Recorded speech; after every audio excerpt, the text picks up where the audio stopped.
avec Fréquence Plus.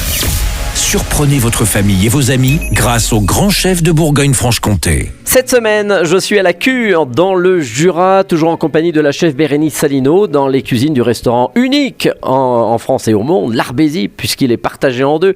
D'un côté, c'est la Suisse dans le restaurant, et d'un côté, eh bien, c'est la France. Au fait, vous avez deux tarifs ici pour les clients ou pas ? Non, on applique un seul tarif. Oui. On accepte les deux monnaies, bien sûr. D'accord.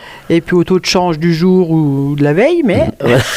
D'accord. Donc on paye en euros. On paye en euros. On paye en euros. Allez, dernier épisode. Aujourd'hui, vous allez nous proposer un dessert parfait au sapin. Donc sapin du Jura, forcément. Bah, forcément. Alors, c'est quoi le dessert parfait ? C'est facile. C'est un petit... il faut du sucre, des œufs, de la crème. On prend 300 g de sucre environ, 9 œufs, 75 centilitres de crème. Après, on adapte par rapport à la quantité qu'on veut faire, bien sûr. On sépare les blancs des jaunes, on les monte en neige. On monte notre crème ferme en chantilly, qu'on aura un petit peu sucrée. On mélange tout ça. On ajoute 2 décis de sapin. D'accord. On mélange tout ça. C'est de la liqueur. C'est de la liqueur. Ah oui, c'est de la liqueur de sapin. Oui, d'accord. Ok. Du goût. 2 décilitres, oui, quand même. Donc, on y met, ça va même colorer peut-être même un peu.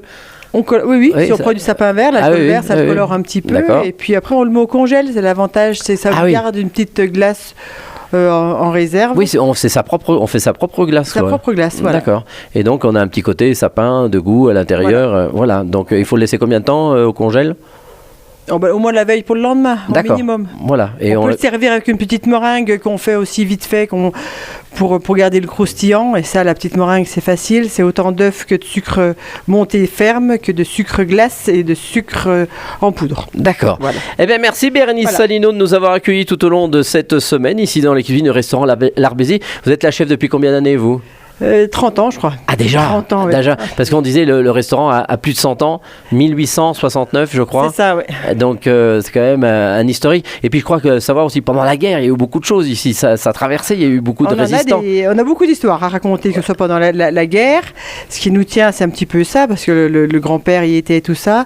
Mais chaque génération a ses histoires. Nous, on a des histoires sous le Covid, sur des gens qui ne peuvent pas passer la frontière. Oui, qui mangeaient quand même chez vous. Voilà. Et vous fermiez les rideaux d'un côté, pas de l'autre. Bah oui, pendant le Covid, c'était libre d'un côté et nous fermés de l'autre. Ouais. Donc, si on vient chez vous, on mange déjà une très bonne fondue. Et en plus, on peut avoir les histoires. Vous allez voir les clients, vous racontez un petit peu. On a des histoires à raconter. Bon, très bien. Merci Bérénice Salineau.